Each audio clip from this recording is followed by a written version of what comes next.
Iya,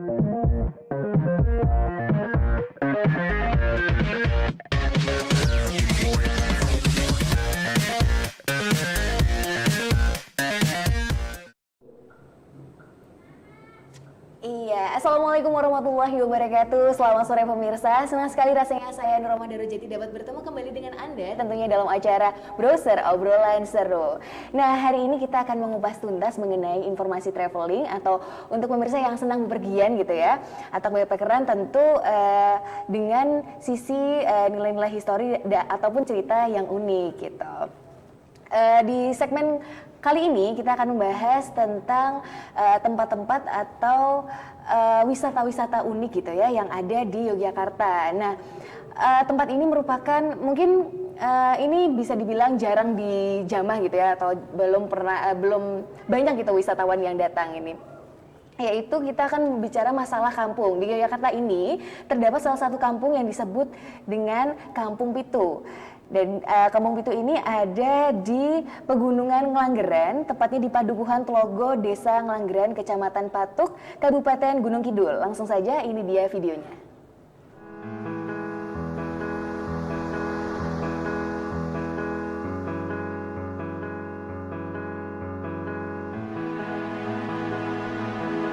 Yogyakarta merupakan kota yang terkenal dengan tempat wisata dan budayanya.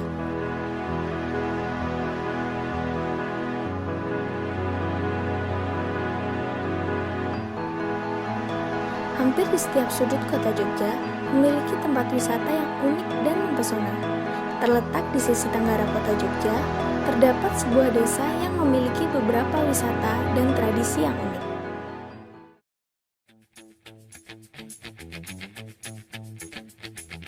Aktivitas masyarakat di Kampung Pitu setiap harinya adalah bercocok tanam. Tapi ada yang menarik nih. Selain menjadikan pekerjaan, para ibu-ibu di sini menganggap kegiatan seperti ini sebagai kegiatan berkumpul bersama untuk menjalin kerukunan antar warga di Kampung Pitu.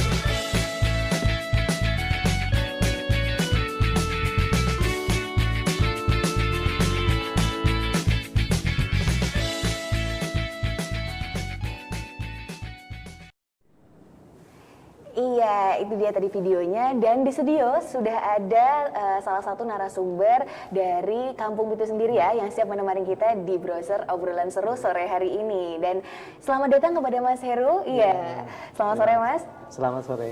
Iya, senang rasanya bertemu dengan Mas. Mungkin bisa diceritakan gitu Mas, apa sih Kampung Pitu itu sendiri? Ya, Kampung Pitu itu adalah sebuah tempat ataupun perkampungan yang dihuni oleh 7 kepala keluarga.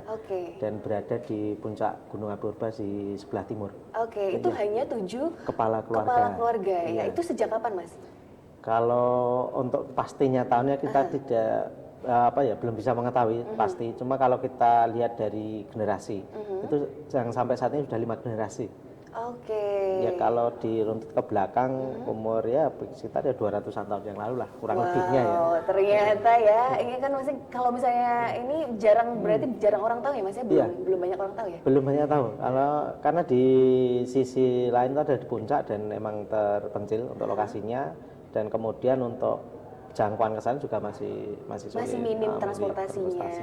Baik. Dan Mas Heru ini termasuk salah satu keluarga di sana yang ada di Kampung Pitu itu sendiri? Kalau saya ini hanya mewakili saja. Ya, karena secara dulu yang sekitar tahun 2008 saya menelusuri terkait dengan sejarah di Kampung Pitu itu seperti apa, saya membuat data-data yang ada di sana. Seperti itu. Baik, ternyata cukup menarik ya perbincangan kita pada sore hari ini. Nanti setelah jeda berikut ini kita akan berbincang lagi bersama dengan Mas Heru, tentunya masih di Browser Obrolan Seru.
bersama saya Nur Rahma Darujati, tentunya masih di Browser Obrolan Seru, dan kita juga masih bersama dengan Mas Heru, narasumber dari Kampung Pitu ya Mas ya? Iya. Oke, jadi Kampung Pitu itu sendiri dihuni kan tadi dibilang dihuni oleh 7 kepala keluarga. Iya. Ya, mungkin ada kayak kepercayaan tertentu gitu Mas, kenapa hanya 7 kepala keluarga itu Iya. sendiri? Secara cerita di sana untuk kepercayaan itu masih kuat dari sisi masyarakat di sana. Oke. Kemudian yang di sana ibaratnya nanti kalau ada salah satu keluarga yang nikah itu harus keluar dari situ atau enggak kakak tempel. gitu. Itu tetap Gitu harus kenapa, ada Mas? 7. Ibaratnya ada yang nikah kemudian buat kakak baru. Oke. Nah itu harus keluar dari situ. Oh, baik. Ataupun alternatif itu bisa kakak tempel. Jadi mungkin anaknya ikut orang tuanya. Harus tetap 7 untuk kepala keluarganya. Oke. Kemudian kalau ada salah satu yang meninggal, itu entah itu keluarga yang kakak tempel tadi atau yang sudah tinggal di bawah, Iya. di luar dari Kampung Kampung Pitu Pitu. itu naik menutup menjadi 7 lagi.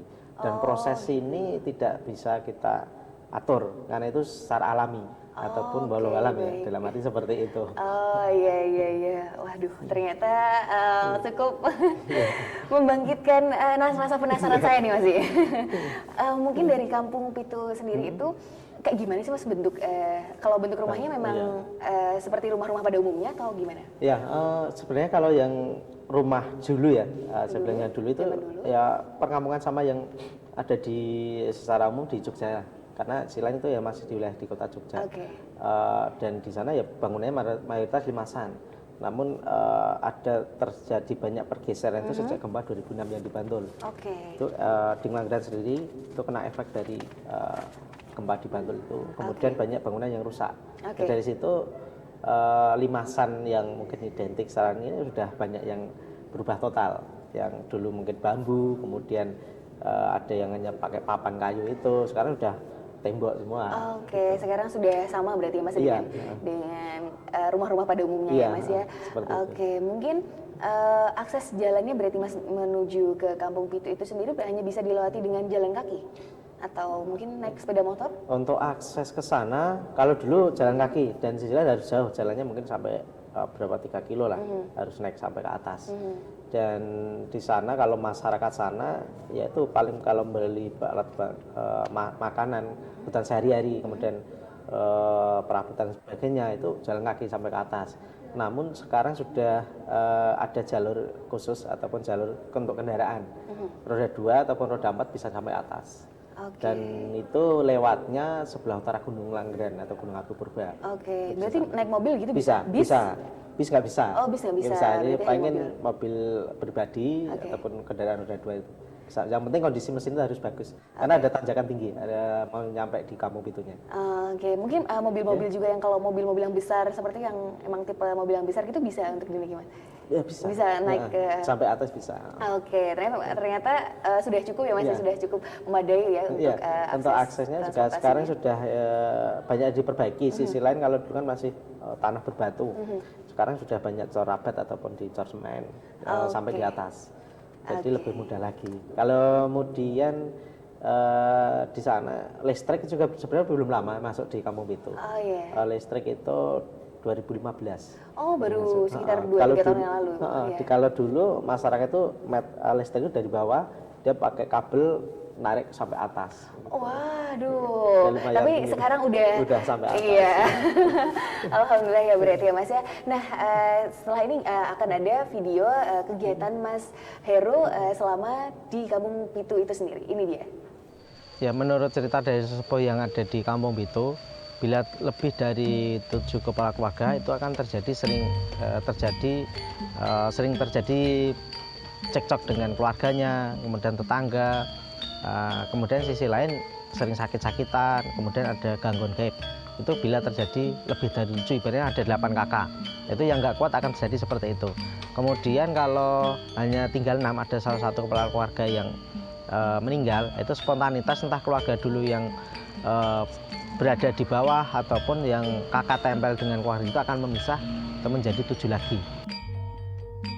Di Kampung Pitu sendiri ada keunikan sumber air yang ada di atas yang dimanfaatkan warga di sana, tidak, walaupun musim kemarau tidak hilang, tetap ada untuk sumber airnya, dan ini sudah berlangsung bertahun-tahun, mungkin berpuluhan tahun sampai saat ini. untuk kehidupan sehari-hari. Adapun dari warga yang di bawah sekitar bisa ngambil di sumber air tersebut.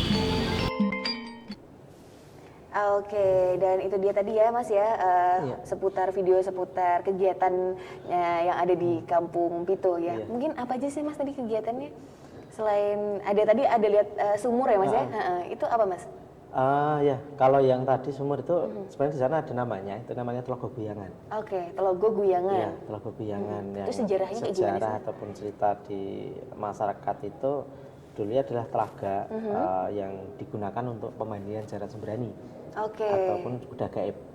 Oh, Mungkin kalau ini Jaran Sembrani ini bisa kita istilah sekarang kayak Pegasus lah, Oh, kalau di cerita anak-anak itu. Iya, iya. Itu yang berkembang di situ. Jadi kemudian Jaran Sembrani itu setiap turun mau mandi atau dimandikan di situ, tapak kaki itu akan membekas di batu. Oke, baik. Karena di samping Telaga Guyangan itu ada batu yang besar dan kemudian kuda itu saat turun membekas di situ.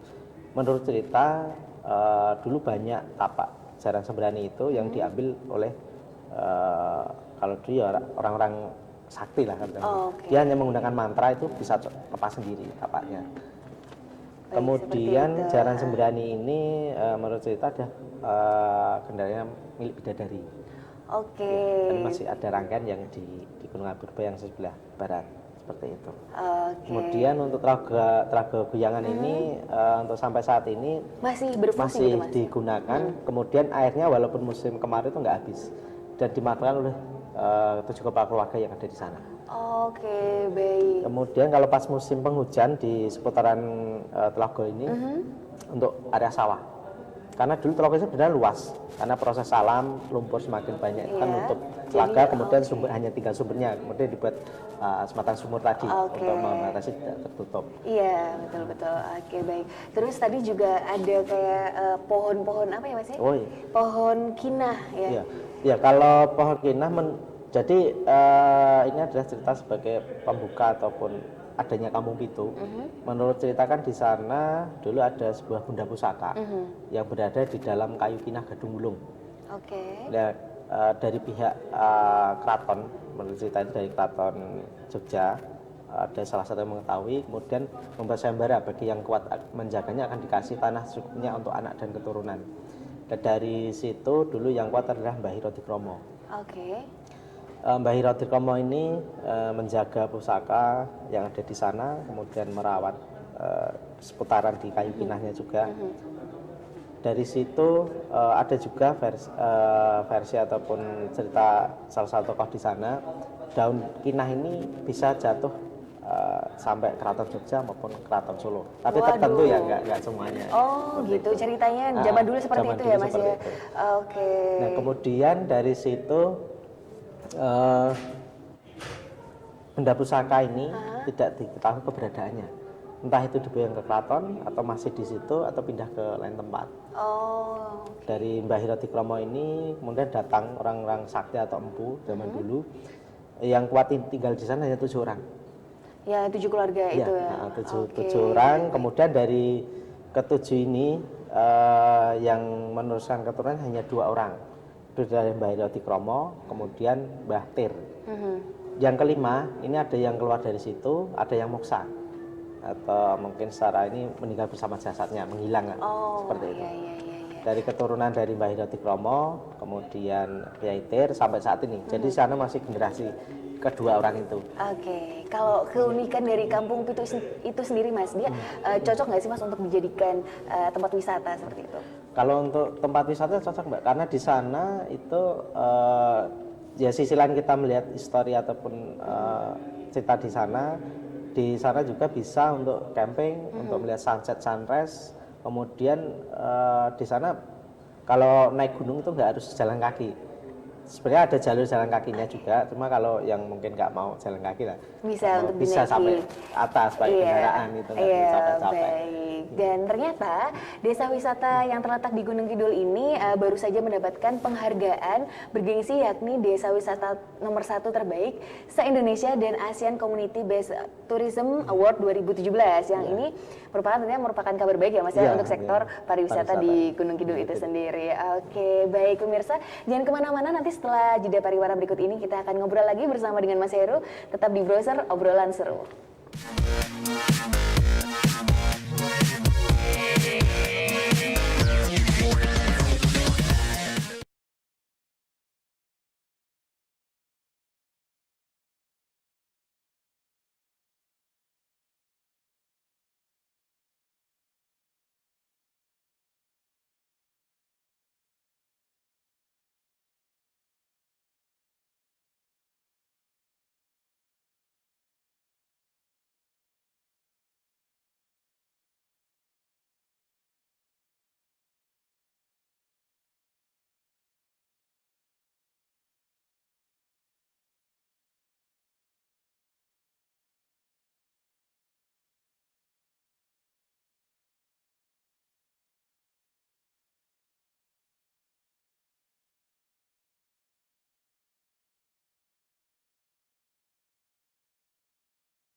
Iya pemirsa, jumpa lagi bersama saya Nurma Darjati, tentunya masih di Browser Obrolan Seru, dan kita juga masih berbincang dengan Mas Heru ya, Mas ya, narasumber dari Kampung Pitu.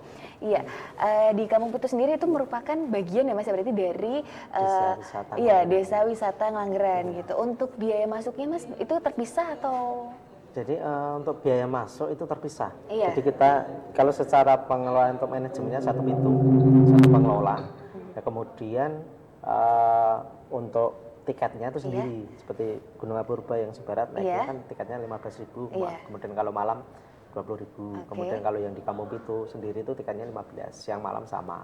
Kemudian kalau yang di Embung ini 10.000 untuk siang, kemudian malam yang 15. Kemudian kita ada yang air terjun musiman, air terjun Gunung Kandang itu juga sama, tiketnya 7.000.